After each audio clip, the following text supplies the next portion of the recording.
ஐயா 5000 கொடுத்து மக்கள் இப்படி தான் பணத்தை கொடுத்து எப்படியாவது ஏமாத்திடலான்னு நினைக்காங்க. குடும்ப அட்டைக்கு 2000 ரூபான்னு சொல்லி எங்க எடப்பாடியார் அறிவிச்ச பின்னாடி வேற வழி இல்லாம இந்த 5000 கொடுக்குறாங்க.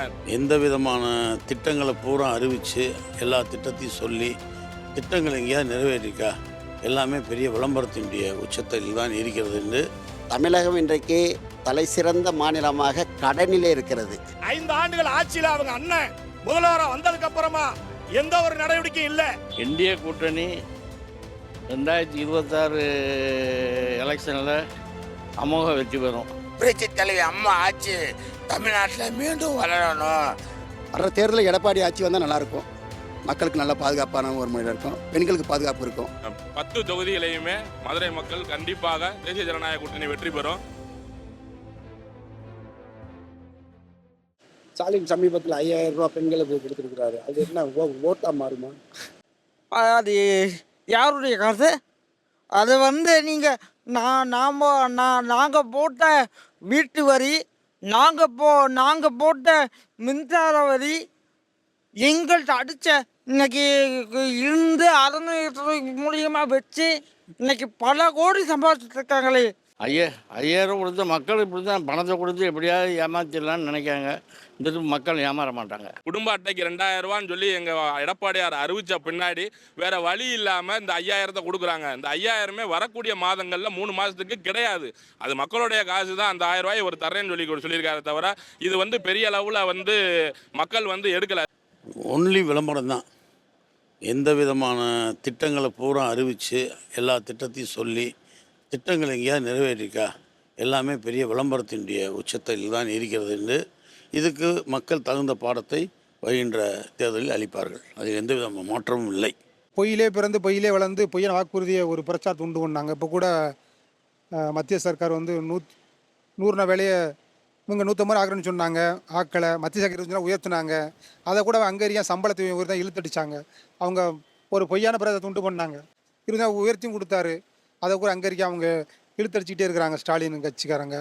தமிழகம் இன்றைக்கு தலை சிறந்த மாநிலமாக கடனிலே இருக்கிறது, துன்பத்திலே இருக்கிறது, துயரத்திலே இருக்கிறது. மக்கள் மகிழ்ச்சியாக இல்லை.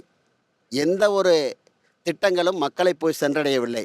இந்த திட்டங்கள் அனைத்தும் கருணாநிதியுடைய குடும்பத்திற்கும் திராவிட முன்னேற்ற கழகத்துக்கும் தான் அவர்களுடைய திட்டங்கள் செய்திருக்கிறதே தவிர மக்களுக்கான பணிகளை திராவிட முன்னேற்ற கழக கடந்த 5 ஆண்டு ஆட்சி காலத்திலே எதையும் செய்யவில்லை என்பதை இந்த நேரத்திலே நான் தெல்ல தெளிவாக சொல்லிக்கொள்ள கடமைப்பட்டிருக்கின்றேன். மாதங்க குறிப்பிட்ட 3 சிலிண்டர் கொடுக்குறேன்னு சொல்லியிருக்கிறாரு. இப்படி எண்ணற்ற திட்டங்கள் எல்லாம் நல்லா அண்ணே ஏற்பாடு பண்ணியிருக்காரு. வீடு ஏற்ற ஏழைகளுக்கெல்லாம் எல்லாம் வீடு கான்கிரீட் வீடு கட்டி தரேன்னு சொல்லியிருக்கிறாரு. அந்த வீட்டில் கூட்டி வாரிசாருக்கு இடமே இருந்தாலும் இடத்த வாங்கி கொடுத்து வீடு கட்டி தரேன்னு சொல்லியிருக்கிறாரு.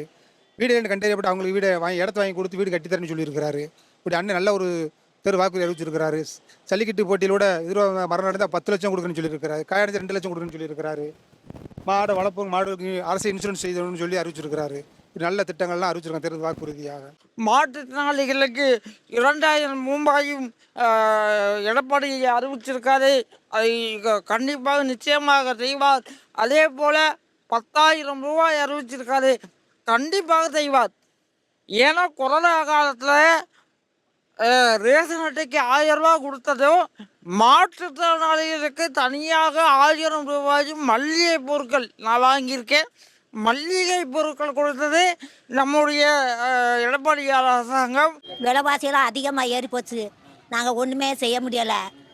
விலைவாசி நாங்கள் அன்றாடு உழைக்கணும், சாப்பிடணும். வேறு எந்த இதுவும் இல்லை. வீடு ஒன்று வகை எந்த சொல்லியுமே இல்லை.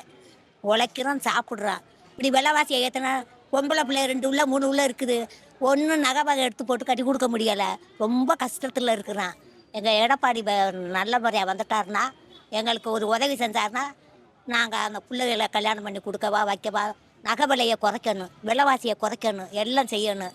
அனைத்து இந்திய அண்ணா திராவிட முன்னேற்ற கழகத்தின் பாதுகாவலராக இன்றைக்கு அனைத்து இந்திய அண்ணா திராவிட முன்னேற்ற கழகத்திலே புரட்சித் தலைவர் புரட்சித் தலைவி அம்மா அவர்களுக்கு பின்பு இன்றைக்கு ஒரு எளிய முதல்வராக இன்றைக்கு தமிழகத்திலே 4½ ஆண்டு காலம் நல்லாட்சி நடத்திய கழகத்துடைய நிரந்தர பொதுச் செயலாளர் தமிழகத்துடைய முதலமைச்சராக வர வேண்டும்.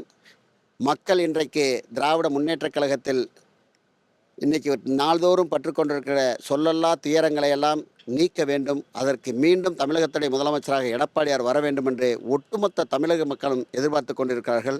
தமிழகத்தில் கஞ்சா போதைப்பொருள் பொங்கலோட பாதுகாப்பு இருக்கும். அதாவது நான் இப்போ திமுக ஆட்சியில் வந்து கள்ளக்குறிச்சியில் கூட திமுக நிர்வாகி ஸ்டாலினுடைய ஏவல்துறையாகவே ஒரு 85 உயிர் இறந்திருக்கிறது. அண்ணன் கூட எடப்பாடி அண்ணன் கூட போனால் அவர் திமுகவுடைய முதலமைச்சரோட போய் பார்க்கல, அப்படி இருக்கிறது. இப்படி தமிழ்நாட்டில் எங்கே பார்த்தாலும் இப்படி நடந்துக்கிட்டு இருக்கிறது. இந்த மாதிரி 15 வயசு குழந்தைக்கு பாலியல் வன்முறை, 10 வயசு குழந்தை பாலியல் வன்முறை, 2 வயசு குழந்தை பாலியல் வன்முறை. யாருன்னா திமுக நிர்வாகி பெரிய பேரன் பேசுகிறே வெட்டம் கெட்ட திமுக நிர்வாகிகள் இதை பண்ணிக்கிட்டு இருக்காங்க. கஞ்சா போதை பொருள் தான் எல்லாம் தெரிஞ்சவராக விற்றுக்கிட்டு இருக்காங்களே, போலீஸுக்கு தெரியாமல் இருக்க எல்லாம் விற்றுக்கிட்டு தான் இருக்காங்க. கொலை ரேப்பு எல்லாம் நடந்துகிட்டு தான் இருக்குது. கனிமொழி சொன்னாங்க, எந்த வகையில சொன்னாங்கன்னு தெரியாது. இந்தியாவிலேயே விதவைகள் அதிகமாக கொண்ட மாநிலமாக இந்த தமிழ்நாடு விளங்குகிறது என்று அவர்கள் 5 வருடத்துக்கு முன்பாக சொன்னார்கள். ஆனால் அவர்கள் 5 ஆண்டுகள் ஆட்சியில் அவங்க அண்ணன் முதல்வராக வந்ததுக்கு அப்புறமா எந்த ஒரு நடவடிக்கையும் இல்லை. அதை பத்தி ஊடகத்தில் பல செய்தியாளர் கேட்டிருக்காங்க, வாயம் பொத்திக்கிறாங்க. கனிமொழி அக்கா அவர்கள், அக்கா கனிமொழி அவர்களே, இந்த விதவைகள் கொண்ட மாநிலத்திற்கு நீங்க ஆட்சிக்கு வந்ததுக்கு அப்புறமா என்ன செஞ்சீங்க? விதவைகளுக்கான வாழ்வாதாரம் எதுவும் செய்திருக்கிறீர்களா? அப்ப எடப்பாடி ஐயா ஆட்சியில் இருக்கும்போது விதவைகள் கொண்ட மாநிலம் என்று சொன்னீங்க. ஆனா இப்ப உங்க அண்ணன் ஸ்டாலின் ஆட்சியில் இருக்கும்போது இது விதவைகள் உள்ள மாநிலமா விதவைகள் இல்லாத மாநிலமா என்று நீங்கள் கனிமொழி அவர்களே விளக்க வேண்டும் என்று உங்களிடத்துல கேட்டுக்கொள்கிறோம்.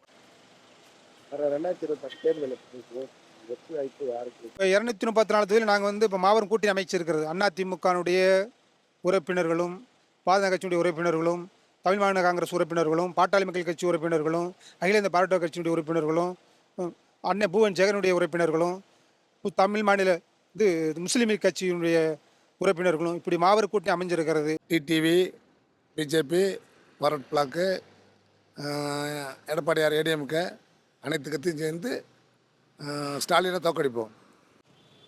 இந்திய கூட்டணி 2026 எலெக்ஷனில் அமோக வெற்றி பெறும். வர தேர்தலில் எடப்பாடி ஆட்சி வந்தால் நல்லாயிருக்கும். மக்களுக்கு நல்ல பாதுகாப்பான ஒரு முறையில் இருக்கும், பெண்களுக்கு பாதுகாப்பு இருக்கும். குறிப்பாக தமிழக தென் பகுதியில் இருக்கக்கூடிய 58 தொகுதி மக்களுமே இன்றைக்கு தமிழக மக்களுக்கு இன்றைக்கு கிடைத்திட்ட வரப்பிரசாதம் தான் எடப்பாடியார் என்பதை இன்றைக்கு நினைத்து கொண்டிருக்கிறார்கள். அவர்கள் அனைவருமே இங்கே இருக்கக்கூடிய 58 தொகுதியிலே 95% தொகுதிகள் அனைத்து இந்திய அண்ணா திராவிட முன்னேற்ற கழக தலைமையிலான கூட்டணி வெற்றி பெறும் என்பதில் எந்த விதமான ஐயப்பாடும் கிடையாது. இன்று பார்த்தீங்கன்னா மதுரையில் எங்கே பார்த்தாலும் மிக எழுச்சியாக அண்ணன் எடப்பாடியார் அவர்களுக்கும் மோடிஜி அவர்களுக்கும் பெரிய வரவேற்பு நடைபெற்று கொண்டிருக்கிறது.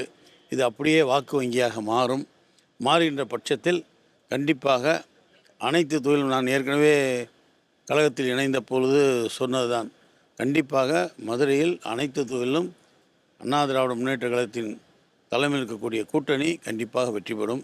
அதில் எந்த விதமான மாற்றம் இல்லை. புரட்சி தலைவி அம்மா ஆட்சி தமிழ்நாட்டில் மீண்டும் வளரணும், மக்களுக்கு மீண்டும் நல்லது செய்யணும், மாணவர்களுக்கு முடியாதவங்களுக்கு எல்லாத்துக்கும் வேலை வாய்ப்பு எல்லாமே நல்லது செய்யணும் அப்படின்னு அன்னைய சரியான முடிவு எடுத்திருக்காங்க. அன்னைய முடிவெடுத்ததுக்கு இந்த தேசிய முற்போக்கு கூட்டணியை நாங்கள் வலுப்படுத்துவோம். 10 தொகுதிகளையுமே மதுரை மக்கள் கண்டிப்பாக தேசிய ஜனநாயக கூட்டணி வெற்றி பெறும். 10 தொகுதிகளுக்குமே வேட்பாளரை யாரை அறிவித்தாலும் தேசிய ஜனநாயக கூட்டணி தலைமையில் இருக்கிற அனைத்து இந்திய அண்ணா பொதுச் செயலாளர் யாரை அறிவித்தாலும் மாபெரும் வெற்றியை பெற்றுத்தந்து எங்கள் எடப்பாடியார் முதலமைச்சராக்குவோம் என்று உறுதி கூறுகிறோம். அரசியல்ல உண்மையா என்னதான் நடக்குது தெரிஞ்சுக்க நாளை நமதே சேனலை சப்ஸ்கிரைப் பண்ணுங்க.